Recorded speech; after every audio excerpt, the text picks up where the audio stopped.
ሰላም ጤና ይስጥልኝ ወገኖች፣ እንደምን አላችሁ? ቅዳሜ ዕለት ለካ የቲክቶክ አዋርድ የተባለው ፕሮግራም የዛን ዕለት ነው የተዘጋጀው። እኔ ትላንትና ነው ያወቅኩት። ወደ ቲክቶክ መንደር ዘለቅ ስል እንዳለ በሙሉ እሱ ብቻ ነው እና ምን እንደሆነ ምን እንደተደረገ ማን እንደተሸለመ እና እዛ ጋር ተያይዘው በዛ መድረክ እና በዙሪያው የተደረጉ ነገሮችን ሁሉ ለማየትና ለመረዳት ቻልኩኝ። ትላንትናና ዛሬ ባለው በነበረው ውሎዬ እና አንዳንድ ነገር ማለት ስላለብኝ የግድ አንዳንድ ነገር ማለት ስላለብኝ ነው የመጣሁትና ልብ ብላችሁ አድምጡኝ። እንግዲህ ምንድነው ምን እንደተሰራብን እየተሰራብን እንዳለ የተረዳን አልመሰለኝ። እንግዲህ መድረኩ ምን እንደሚመስል ተመልክታችሁታል። ሰዶማዊነት የተተዋወቀበት በግላጭ በአደባባይ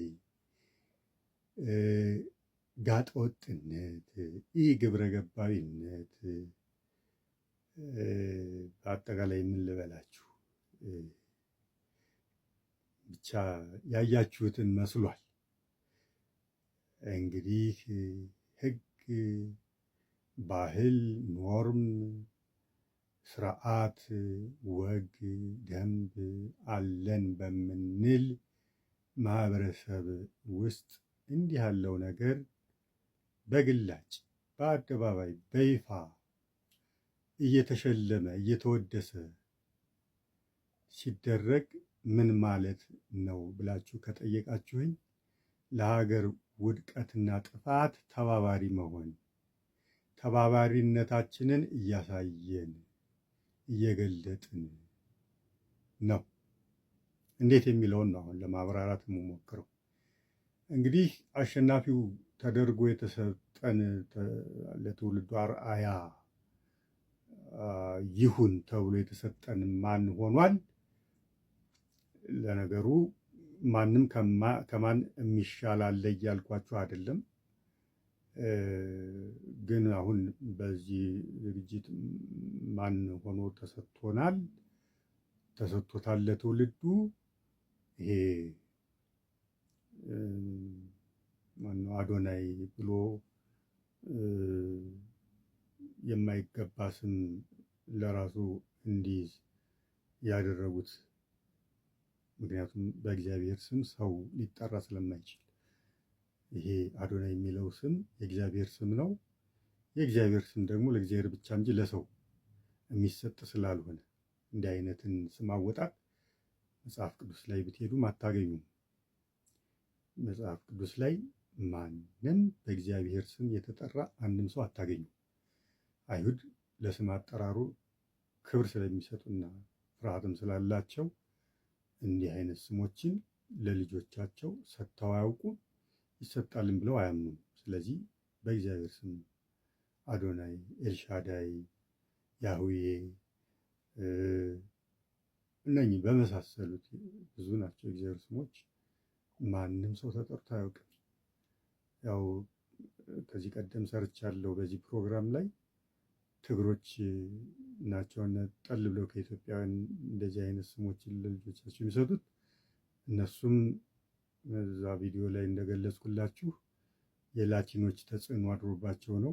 ላቲኖች ወይም ጣሊያን ኤርትራን ከመግዛቷ ጋር የካቶሊኮች ባህል ነው ይሄ። በነገራችን ላይ የእግዚአብሔርን ስም ለሰዎች የመስጠት ባህል አላቸው እነሱ። እዛ ላይ ምሳሌ አድርገው ያቀረቡት አለ ኢየሱስ የሚል እግር ኳስ ተጫዋች አንድ ብቻ አይደለም፣ በእርግጥ ብዙዎች ናቸው። ላቲን ውስጥ ማርያም የምትባል ማንም ሰው አለች፣ ብዙ ሞልቷል እና በጣም የሚሰቀጥጥ ነገር ነው። መጥፎ ርኩሰት በፈጸሙ ጊዜ እነዚህ ሰዎች ማርያም እንደዚህ ያደረገች፣ ኢየሱስ እንዲህ ያደረገ እየተባለ ስሙን የሚያዋርዱ የሚያረክሱ እና ሰይጣን እግዚአብሔርን እና የእግዚአብሔር ማደሪያዎች ቅዱሳንን ስሞች እንዲህ በማድረግ የሚያዋርድበት ተግባሩ ነው። ይሄ እግዚአብሔርን የሚሰድብበት የሚያዋርድበት ተግባሩ አሰራሩ ነው እና ላቲኖች በዚህ የወደቁ ናቸው እና ላቲኖች ማነው ኤርትራን ቅኝ ከመግዛታቸው ጋር ተያይዞ ይህንን ባህል ጥለው ሂደዋል። የዛ ትግሮች ላይ እና ለልጆቻቸው እንዲህ አይነት ስም ይሰጣሉ። አማኑኤል ይላሉ፣ ኤልሻዳይ ይላሉ፣ አዶናይ ይላሉ። ይሄ ግን ከባዱ ኃጢአትና የድፍረት ጥግ ነው እና ድንቁርናም ነው፣ ፈጽሞ የማይደረግ ድንቁርና፣ የድንቁርና ጥግ እንትን ነው እና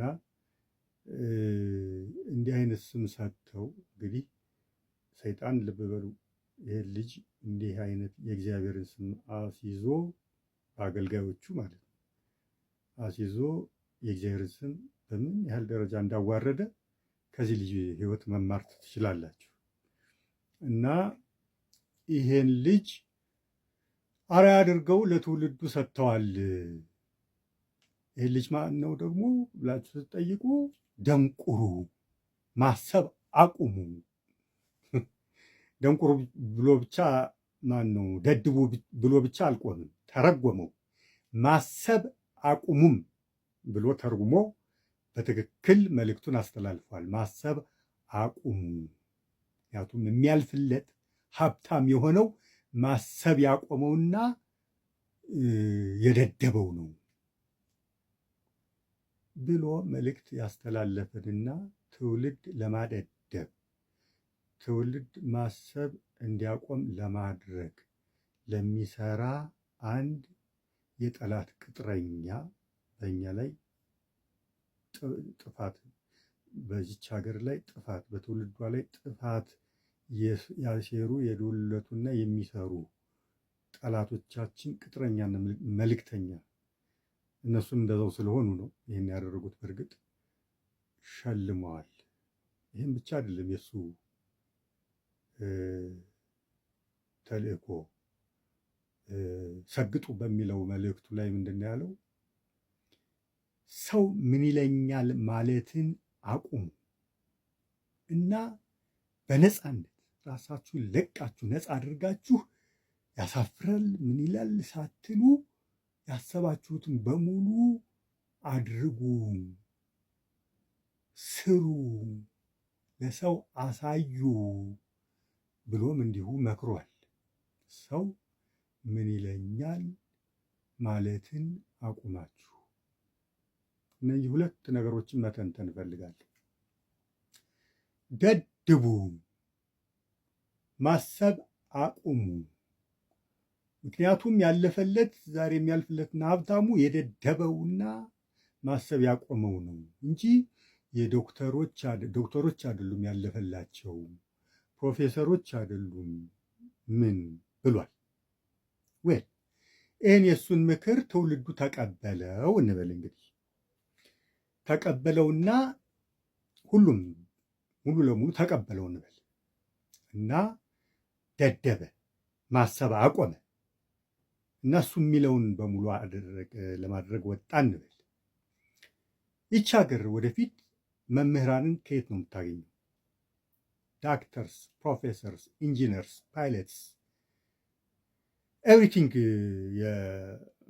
የትምህርት ካሪክለም ዲሲፕሊንን የተማረ ወይም ያወቀ በዛ የተመረቀ ባለሙያን ከየት ነው የምታመጣው? ጥያቄ ነው ለእናንተ መልሱ።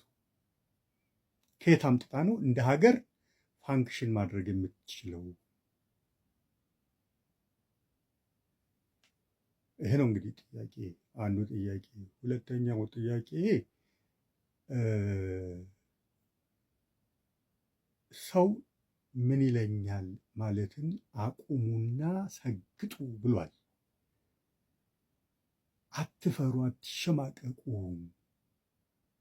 ከሌ ምን ይልክ አትበሉ፣ በቃ ከሌዳሽ ሁኑ ብሏልና ሰው እንዲህ ቢሆን አውቶማቲካሊ ምን አይነት ባህሪ ሊይዝ እንደሚችልስ አስባችሁታል? ህዝብ አዳም በሙሉ እርቃኑን አደባባይ ይወጣ ነበር። እንዲህ ቢሆን ሰው ምን ይለኛል ማለትን የተወ ወይም እንዲህ አይነትን የሞራሊቲ አጥር ሰብሮ የወጣ ቢሆን ህዝባችን እርቃኑን በአደባባይ እንደ እንስሳት በአደባባይ እርቃኑን ይወጣ ነበር። በአደባባይ ከዚህም አልፎ ወሲብን እስከ መፈጸም በግላጭ እንደ እንስሳ ማለት ነው። አሁንም እንስሳት ናቸው ለዚህ ምሳሌ የሚሆኑት። እንስሳ ሰው አየኝ አላየኝ አይሉም አይደል?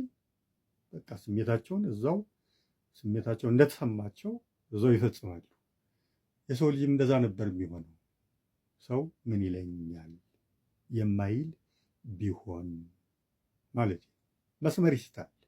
መስመር የሳተ ባቡር መዳረሻው ምንድን ነው የሚሆነው? ገደል ነው አይደል? እና መጨረሻው የሚሆነው እንዲህ ነበር። ሰው ምን ይለኛል የማይል ቢሆን፣ ሰው ምን ይለኛል የሚለውን የሞራሊቲ አጥር ጥሶ ቢወጣ።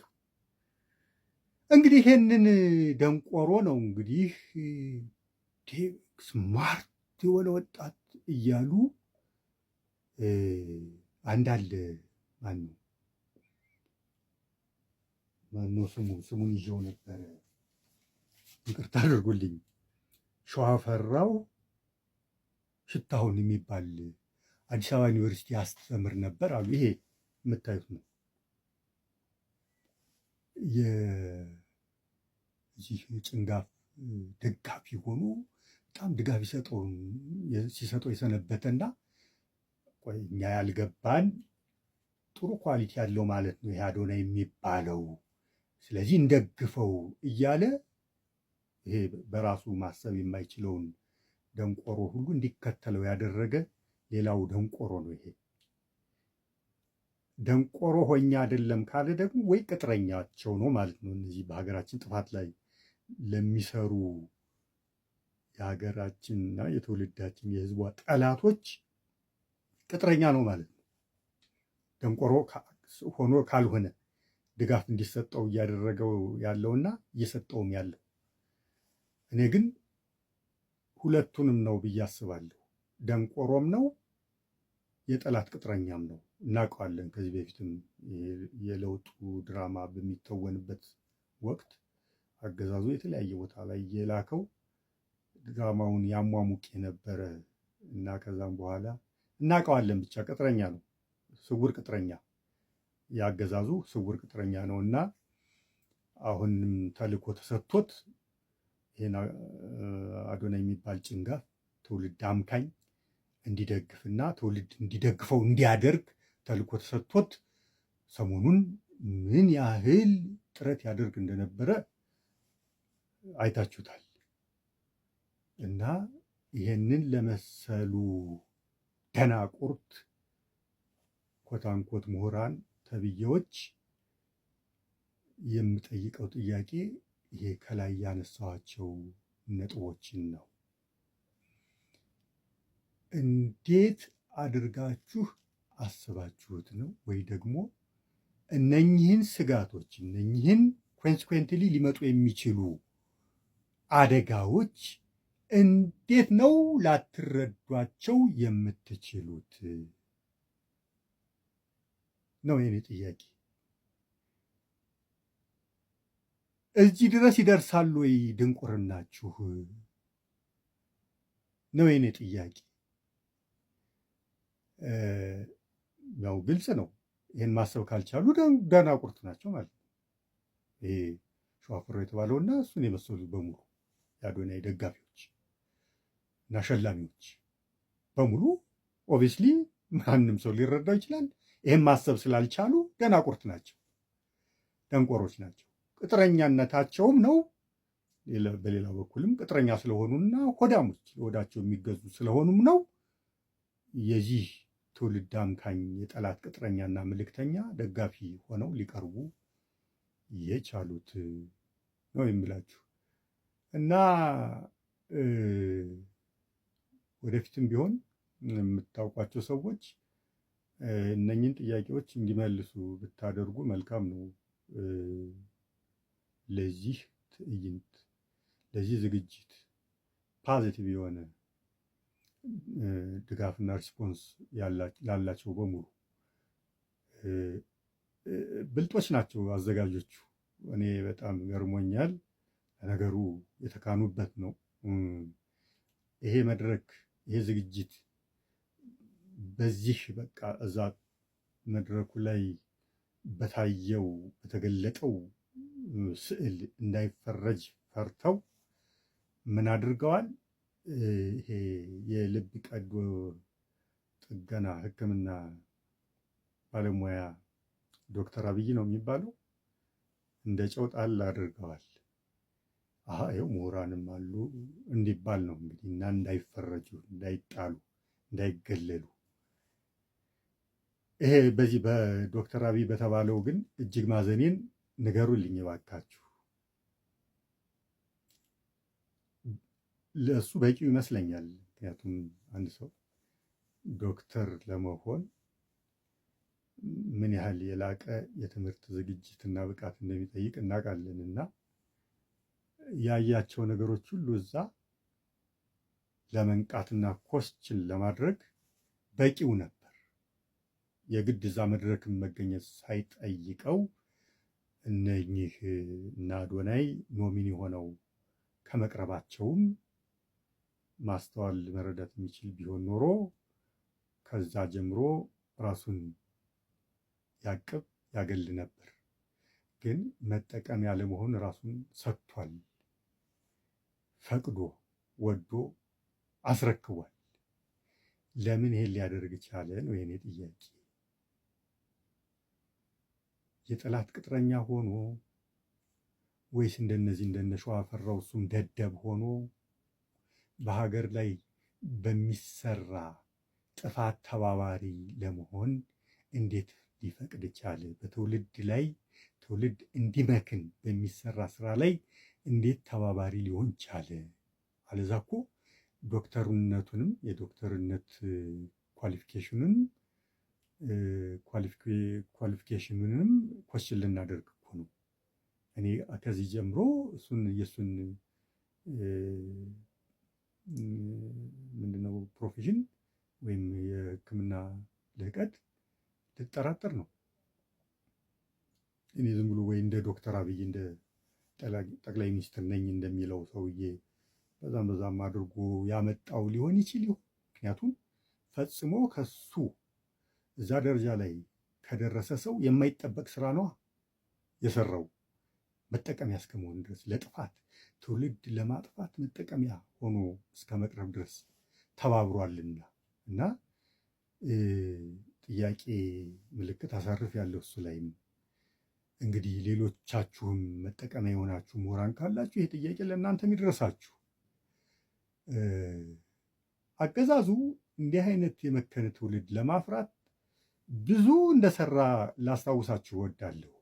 ከምሳሌ ጋር ምሳሌ ከማቅረብ ጋር ከ10 ምናምን ዓመት በፊት ነው በየሃይ ስኩሉ አንዳንድ ቦታም እንዲያውም እዛው ትምህርት ቤት ውስጥ ያሉ አንዳንድ ክፍሎች ተለቀው ለጠላ ቤት ተፈቅደው ጠላ መሸጫ ሆነው፣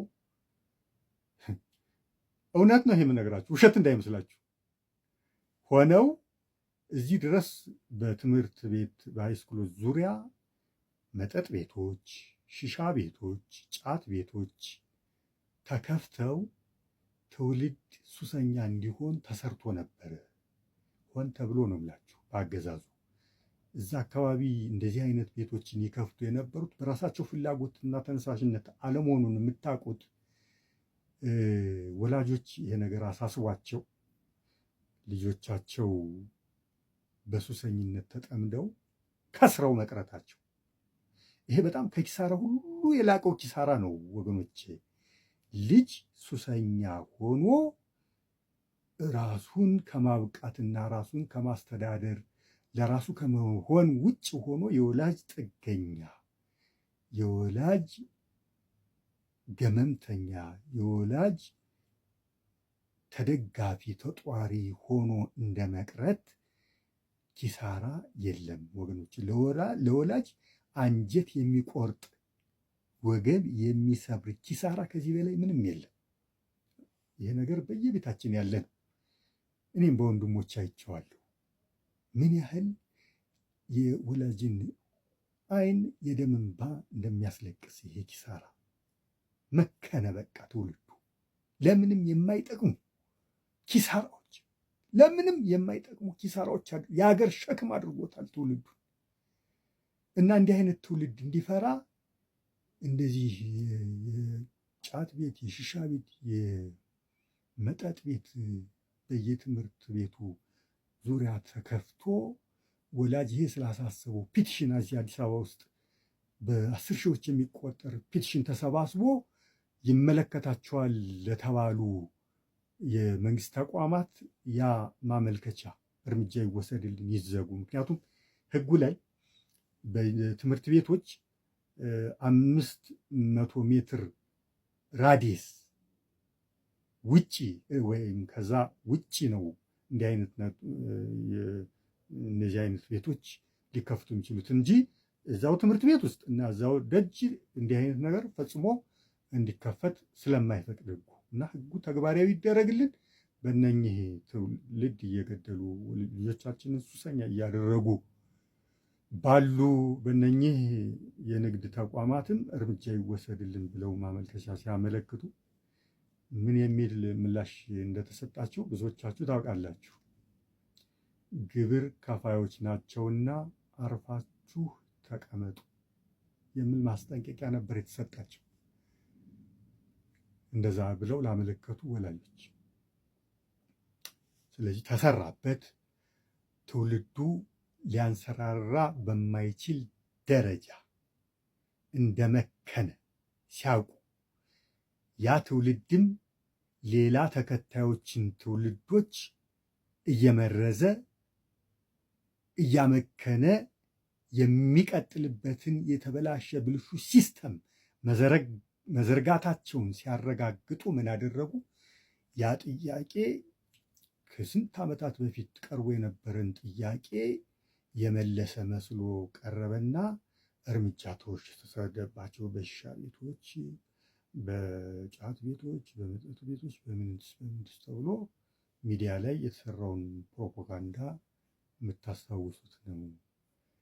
እና ይሄ የጠላት ቅጥረኛ የሆነው አገዛዝ እንዲህ አይነት እንዳያችሁት አይነት ትውልድ እንዲፈራ የዚህን ያህል ጥረት አድርጓል።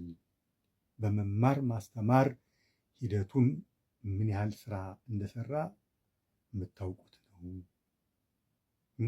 የትምህርት ጥራቱን እንዴት አድርጎ ገድሎ አበላሽቶ አውርዶ ጥራቱን አበላሽቶ አውርዶ ዛሬ ስሙን እንኳን የገዛ ስሙን አስተካክሎ መጻፍ የማይችል የካሌጅ ግራጁዌቲ ሀገሪቱን ያጥለቀለቀበት ደረጃ ላይ ደርሰናል። የገዛ ስሙን አስተካክሎ የማይጽፍ እና ይሄ ካሌጅ ግራጁዌቲ ነው በየመንግስት ተቋማት በየግል ተቋማት ስራ ቦታ ላይ ወንበር ላይ ተቀምጦ ስራ መስራት አይችልም፣ ብቃቱ የለውም፣ ኳሊፋይድ አይደለም። እያበላሸ ሀገርን ተነግሮ ለማያልቅ ኪሳራ የዳረጋትና ፖለቲካችን እንዲህ ብልሽት ያለ ጠያቂ ትውልድ የሌለበት፣ ሞጋች ትውልድ የሌለበት፣ ገች ትውልድ የሌለበት እና እንደፈለጉ የሚጨማለቁበት የፖለቲካ ምህዳር እንዲፈጠርም ያስቻለ አገዛዙ እንዲህ አድርጎ ሊሰራብን የቻለው ለምንድን ነው? ያው ቅድም ያልኩት ነው። ከጠላት የተቀጠረ ስለሆነ በጠላቶቻችን ምዕራባውያንና አረቦች የተቀጠረ ጠላት አገዛዝ ስለሆነ ነው፣ ሌላ አይደለም። እና እንግዲህ ለዚህ ነው ለዚህ አብረን እናጥፋ ሀገርን ትውልድን አብረን እናጥፋ ዘመቻ ተባባሪ ሆነን ይህንን ነገር ፖዚቲቭሊ እየተመለከትንና እየደገፍን እያበረታታን ያለ ነው። ማነው ቀደም ሲል መጀመሪያ መግቢያዬ ላይ የጠየኩት ይህንን ነው። ተረድታችሁታል ወይ? ምን እየተሰራብን እንዳለ አስባችኋል ወይ ተገንዝባችኋል ወይ ብዬ ልጠይቅ የቻልኩት ይሄንን ነው። እንግዲህ ራሳችሁን ጠይቁ። ምን ያህሎቻችሁ እንደተረዳችሁ እንደተገነዘባችሁ። እንግዲህ ይኸው ነው። ሌላ ምላችሁ ምንድን ነው? እቺ ማናት ማስተዋል የምትባለው እዚያ መድረክ ላይ ለሁላችሁም የሚሆን ሽልማት አዘጋጅቼላችኋለሁ። ይህን ሽልማት ሁላችሁም ተቀበሉ። ወደ ኋላ ትሄዱ ከነበረ ወደፊት ትሄዳላችሁ፣ ወደ ግራ ትሄዱ እንደሆነ ወደ ቀኝ ትሄዳለች። ምንትስ የሚል መልእክት እንድታስተላልፍ ተደርጎ በነገራችን ላይ እዚያ መድረክ ላይ የተደረገች ሁለ ነገሯ እያንዳንዷ ነገር ስክሪፕት ተጽፎለት ለእያንዳንዱ ተዋኝ ተሰንቶት ነው ያን ነገር እንዲያደርግ ያደርግ ሁሉ ነገር። ይሄ ሊደበድብ መስሎ የቀረበው ልጅም ይሄ ዶክተር አብይ የምትሉት ለእኔ አይገባኝም ለነከሌ የተቀባበሉት ነገርም ኤቭሪቲንግ እያንዳንዷ ሆን ተብሎ ስክሪፕት ተጽፎ ተሰጥቷቸው የተተወደ ትወና ነው። ልብ በሉ። እና እቺ ጭንጋፍም ይሄን እንድትናገር የተደረገው ሆን ተብሎ ነው።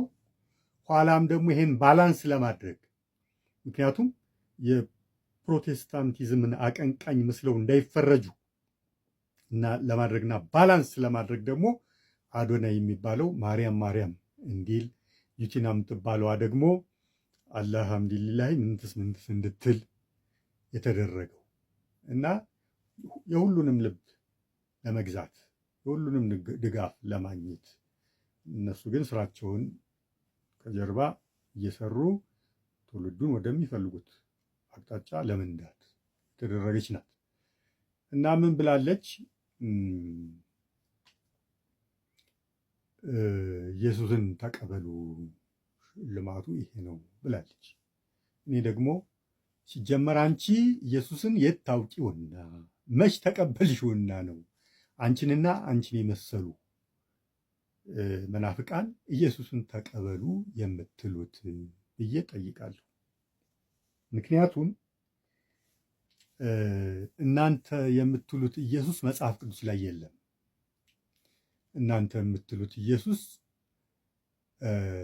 በጸጋው አንዴ አድኖናል፣ ነፃ አውጥቶናል፣ በደሙ ዋጅቶናልና በሱ ካመን ጊዜ ጀምሮ ኃጢአት ብንሰራ ባንሰራ አንኮነንም፣ ሲኦል አንወርድም፣ አይፈረድብንም። በጸጋው አንዴ ድነናል፣ በደሙ ተዋጅተናል የሚል ነው ኢየሱሳችሁ ይላል ብላችሁ የምታምኑት ኢየሱስ ይሄን የሚል ነው።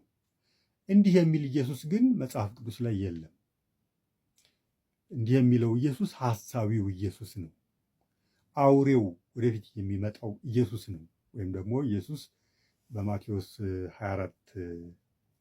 22 ጀምሮ ስታነቡት ሐሰተኞች ኢየሱሶች ይመጡ ዘንድ አላቸውና ከእነሱ ዘንድ ተጠበቁ ሲል ያስጠነቀቃቸው ሐሰተኞች ኢየሱሶች ናቸው እናንተ የምትሰብኳቸው ኢየሱሶች። ስለዚህ ትክክለኛውን ኢየሱስ መቀበል የሚያስፈልጋችሁ እናንተ ናችሁ።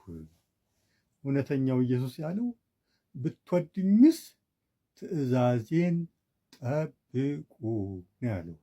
ዮሐንስ ወንጌል 14:15 ላይ እስከ 16 ቁጥር አንብቡት።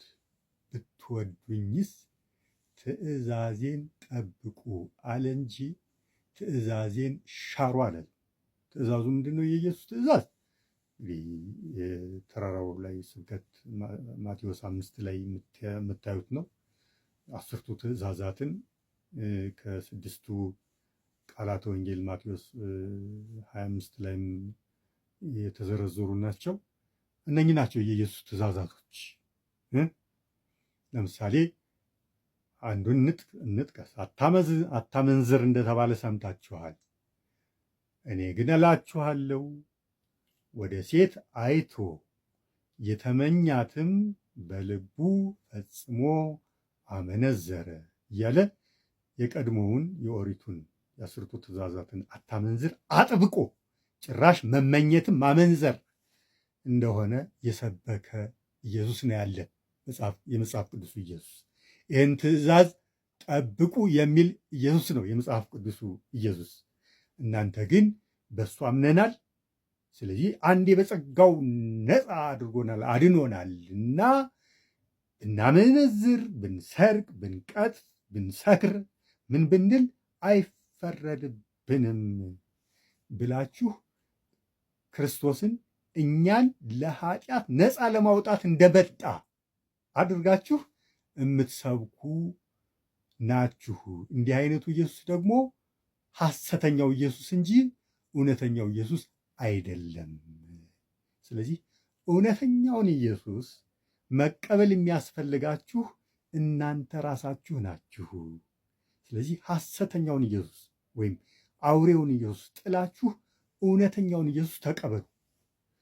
ይሄ መልእክት፣ ይሄ አዋጅ የሚያስፈልጋችሁ ለእናንተ እንጂ ለእኛ አይደለም። ፈጽሞ ለእኛ አይደለም።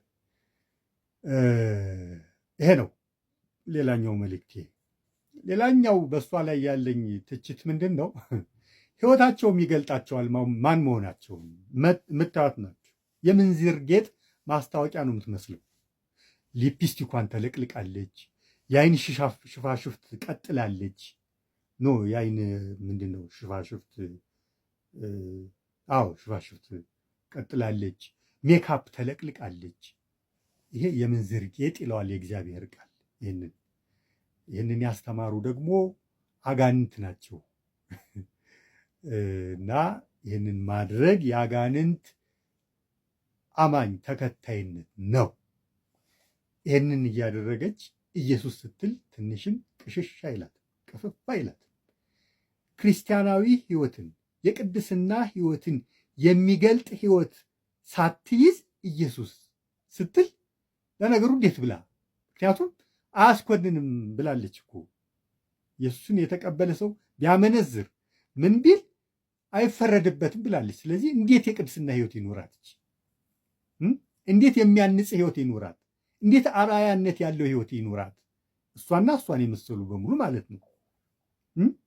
ራሳቸውን እየሸነገሉ እያታለሉ ያልገባቸውን ጥቅስ አጣመው እየተረጎሙ ለኃጢአት ነፃ እንዳወጣቸው አድርገው እያመኑ እንዲህ ይጨማለቃሉ እንጂ። እና ሕይወትሽ ይገልጥሻል ማን መሆንሽን። እና ማንንም ልታታይ ስለማትችይ እባክሽን እፍረት የምታቂ ከሆነ ሼም የሚገባሽ ከሆነ ጸጥ ብለሽ እንደፈለግሽ ተጨማለቂ፣ ይዛ እንደፈለግሽ ሁኝ እንጂ ሌላ ትውልድን አትበርዥ ማለት ወዳል። አዶናይ በተባለው ጭንጋፍ ላይ ሌላ የምጨምረው ነገር ምንድን ነው? ማርያም ማርያም ያለበት አንደኛው ምክንያቱ ቅድም ያልኳችሁ ነው፣ ለባላንስ። ሁለተኛው ደግሞ እንግዲህ ይሄ የኛ አለ ደንቆሮ መንጋ። እመቤታችን ያው የምታውቁት ነው፣ ስስ ብልታችን ናት። እሷን የጠራ ሁሉ በቃ ጠራልን፣ እሷን ጠራልን እየተባለ ይሞካሻል፣ ይወደሳል፣ ይከበራል። እናችን ክሬዲት ለመውሰድ ነው አጅሬው ማርያም ማርያም እያለ የጠራው እንጂ ክርስቲያናዊ ሕይወት የሚባል የሌለው መሆኑን አሁን አይታችሁታል። አክሱም ጽዮን ሄዶ ጫማ እንኳን የት እንደሚወለቅ አያውቅም። ጫማ የሚወለቀው እዚህ ላይ ነው ብሎ ነው የጠየቃቸው። በሩ ላይ ቆሞ እና ሊገባ ነበር ወይስ ልግባ ከነጫማ ብሎ ነበር የጠየቀው። እና ከገባም በኋላ ነጠላም እንደሚደረግ አያውቅም።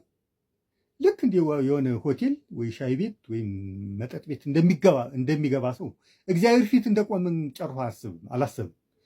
መቅደሱ ክፍት ቢሆን ኖሮ ቀጥ ብሎ ይገባ ነበር ወደ መቅደስ እና ተንከልክሎ ሄደ፣ ተንከልክሎ ወጣ።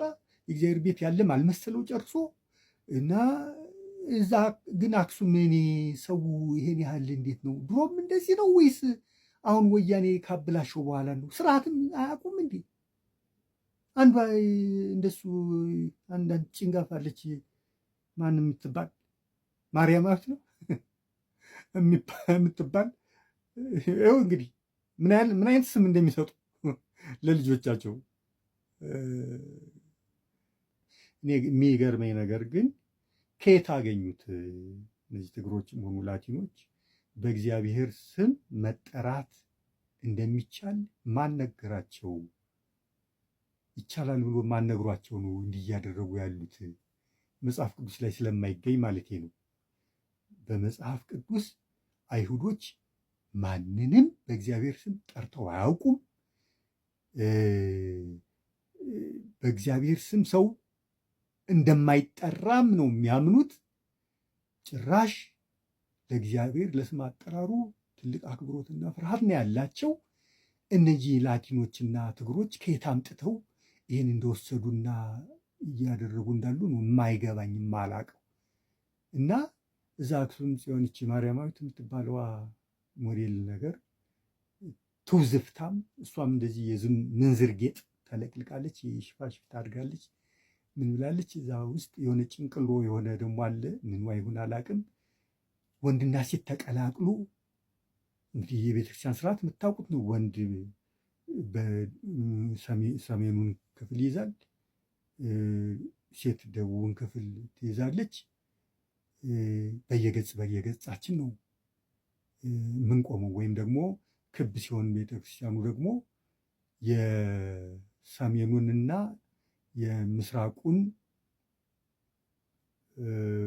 የምስራቁን ከፊል የምዕራቡን ከፊል እና ሙሉ ሰሜኑን ወንድ ይይዛል። የምስራቁን ከፊል የምዕራቡን ከፊል እና ሙሉ ደቡቡን ክፍል ሴት ይይዛል። ይሄ ነው ቀኑ ነው ቤተክርስቲያን ያለው።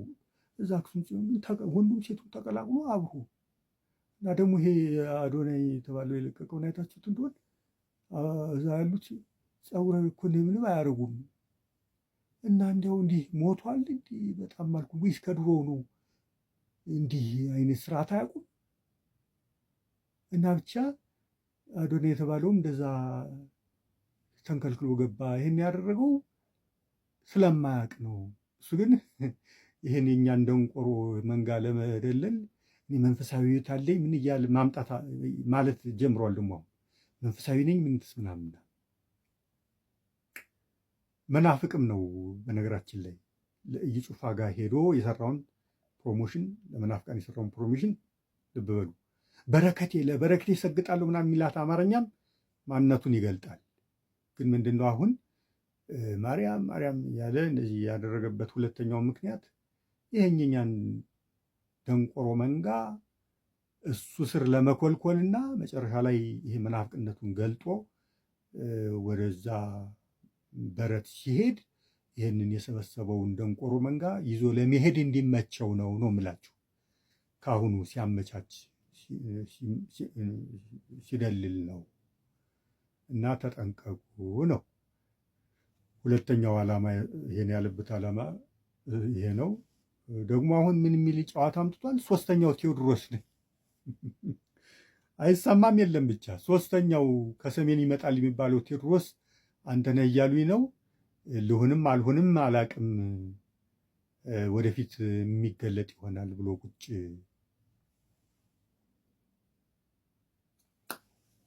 መቼስ ያው በዚህ ደረጃ ንቋችኋልና መጫወቻ መቀለጃ ቢያደርጋችሁ እኔ በሱ አልፈርድም። በዚህ ደረጃ ንቆ እንዲህ ጢቅ ቢልባችሁ ሽንቱን አፋችሁ ላይ ቢሸና እንዳሁን እንዳደረገው አናታችሁ ላይ ቢቀዝን እንዳሁን እንዳደረገው እኔ በሱ አልፈርድም፣ በእናንተ እንጂ በደንቆሮ በዚህ በማሰብ ማሰላሰል መጠየቅ በማይችለው ደንቆሮ ተከታዮቹ ነው እምፈርደው። እና እንዲህም ብሎ ደግሞ ተሳለቀብን።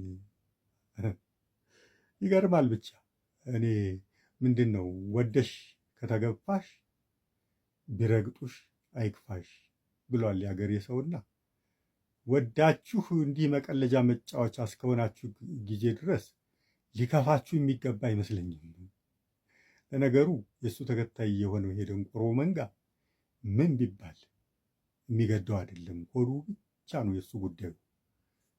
ለሆዱ ሲል ሀገርን ይሸጣል፣ ለሆዱ ሲል ሃይማኖቱን ይሸጣል፣ ለሆዱ ሲል እናቱን ይሸጣል፣ ኢቭን ራሱንም ጭምር ይሸጣል። ሆዱ ይሙላለት እንጂ እዚህ ዋል ቢባል የማይውልበት ቦታ የለም። ለሆዱ ሲል ግብረ ሰዶማዊ ይሆናል፣ ሶዶማዊ ይሆናል። የማይሆነው ነገር የለም። ስለዚህ ይህን ያህል እንዲህ ተቀለደብን ብሎ የሚሰማው አይመስለኝም ነው ልላችሁ የምፈልገው። እና በዚህ ደረጃ ተቀለደብን። ሌላ ምንድን ነው? በቃ በዚሁ ልቋጨው ወገኖች። ይረዝማል፣ ረዘመ። ደቂቃውን ሳየው ሌሎች የምጨምራቸው ነጥቦች ነበሩ፣ ግን ረዘመ። ይህን ለአይምሮ፣ ለማስተዋል፣ ለልቡና፣ ለፍሬ ያርግላችሁ እና ኮፒ ሊንክ፣ ሼር፣ ሪፖስት፣ ፋሎው፣ ሰብስክራይብ እያደረጋችሁ አመሰግናለሁ።